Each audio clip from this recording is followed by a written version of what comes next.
আমার স্বামীর অতিরিক্ত শারীরিক চাহিদার কারণে আমার গর্ভের সন্তান প্রতিবন্ধী হয়ে দুনিয়ায় আসে। গল্পটা তাহলে আপনাদের শুরু থেকেই বলি। 2021 সালে একটা ছেলের সাথে আমার পরিচয় হয়। ছেলেটার নাম ছিল রাব্বি। রাব্বির সাথে যেদিন প্রথম দেখা হয় সেদিনই আমাকে প্রপোজ করে। আমারও তাকে ভালো লাগতে শুরু করে, আর এইভাবেই তার সাথে আমার রিলেশন কন্টিনিউ হয়। রিলেশনের বয়স যখন 1.5 বছর হয় তখন হঠাৎ আমার বাড়ি থেকে বিষয়টা জানাজানি হয়ে যায়। তো জানাজানি হওয়ার পর আমার উপর অনেক টর্চার করা হয় এবং তার থেকে দূরে সরানোর অনেক চেষ্টা করে সবাই। আমাকে বাড়িতে একদম আটকে রাখা হয়। টয়লেটে গেলেও আমাকে আমার মা গার্ড দিয়ে রাখতো। প্রায় 16 দিন যাবত আমি এই অবস্থায় ছিলাম। তারপর আমি আমার মায়ের ফোন চুরি করে রাব্বিকে কল দেই। কল দিয়ে অনেক কান্নাকাটি করি আর তাকে বলি তুমি আমার বাড়িতে বিয়ের প্রস্তাব পাঠাও। তারপর রাব্বির আব্বু আমাদের বাড়িতে ঘটক পাঠায় ঠিকই, কিন্তু 2 লাখ টাকা দাবি করে। তো ওই জায়গায় আমার আব্বু আম্মুর কথা ছিল যে যৌতুক তো অনেক দূরের কথা, আমরা মেয়েকে দরকার পড়লে নিজের হাতে মেরে ফেলবো, কিন্তু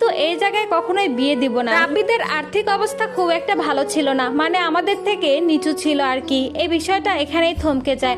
আমার আব্বু আম্মু আমাকে ওখানে বিয়ে দিবে না, আর রাব্বির আব্বু আম্মু যৌতুক ছাড়া আমাকে নিবে না। এসব কাহিনীর পর সে আমাকে কল দিয়ে বলতেছে আমার অবস্থা খুবই খারাপ, তুমি যদি এখন না আসো আমি সুইসাইড করে ফেলবো।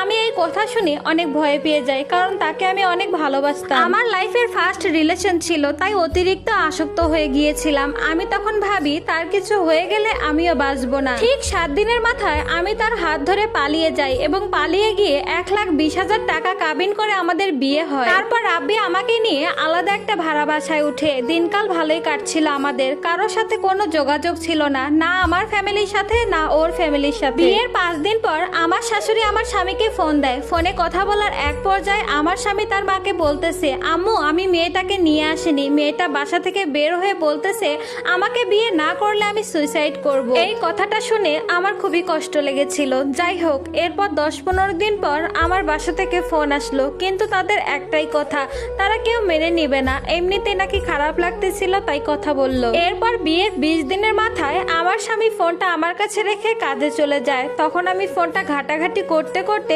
মেসেঞ্জারে ঢুকি। ঢোকার সাথে সাথে দেখি তার এক্স গার্লফ্রেন্ডের সাথে খারাপ কিছু SMS, কিছু ছবি, কিছু ভিডিও ছিল।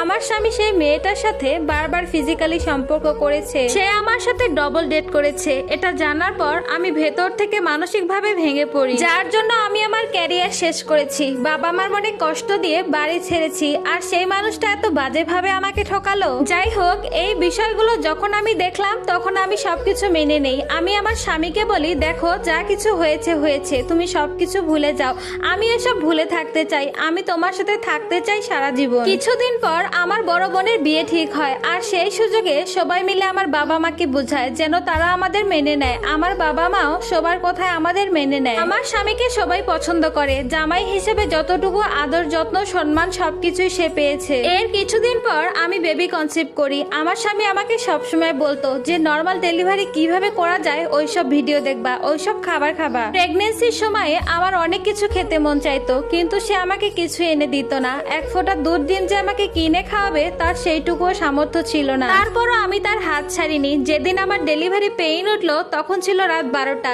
সেই সময় আমার মাও ছিল আমার কাছে। আমার স্বামী আমার মাকে বলল আপনি আপনার মেয়েকে নিয়ে আপনাদের বাড়িতে চলে যান, আমার কাছে কোনো টাকা পয়সা নাই। আমি তখন ব্যথায় কান্না করতে করতে তার গলা জড়িয়ে ধরে বললাম তুমি আমাকে পাঠিও না, আমার শক্তি নেই ডেলিভারির ব্যথা নিয়ে এতদূর রাস্তা জার্নি করার। কিন্তু সে আমার কোনো কথাই শুনেনি। সে আমাকে রাত 12:30টার সময় বাসে তুলে দেয়। সেই সময় শুধু আমার আম্মু ছিল আমার সাথে। 7 ঘন্টা জার্নি করি ডেলিভারির ব্যথা নিয়ে। বাসায় যাওয়ার সাথে সাথে আমার নর্মালি ডেলিভারি হয়। আমার ফুটফুটে একটা মেয়ে সন্তান হয়। বাবু হওয়ার 3 মাস পর আমার স্বামী আমাদের মা মেয়েকে ঢাকায় নিয়ে আসে। ঢাকায় আমার স্বামী জব করতো সেই সূত্রে। আমার মেয়ের বয়স যখন 6 মাস তখন বুঝতে পারি তার আচরণ অস্বাভাবিক। তখন আমরা তাকে ডাক্তারের কাছে নিয়ে যাই। ডাক্তার যেটা বলে সেটা শুনে আমরা আঁতকে উঠি। ডাক্তার বলে আপনার বাচ্চা ব্রেনে আঘাত পেয়েছে, তার ব্রেনের ম্যাক্সিমাম অংশই ড্যামেজ হয়ে গেছে, আপনারা যদি চিকিৎসা না করান তাহলে সে প্রতিবন্ধী হবে। আমার বাচ্চার এই পরিস্থিতির জন্য দায়ী একমাত্র আমার স্বামী। যেদিন আমার ডেলিভারির পেইন উঠেছিল,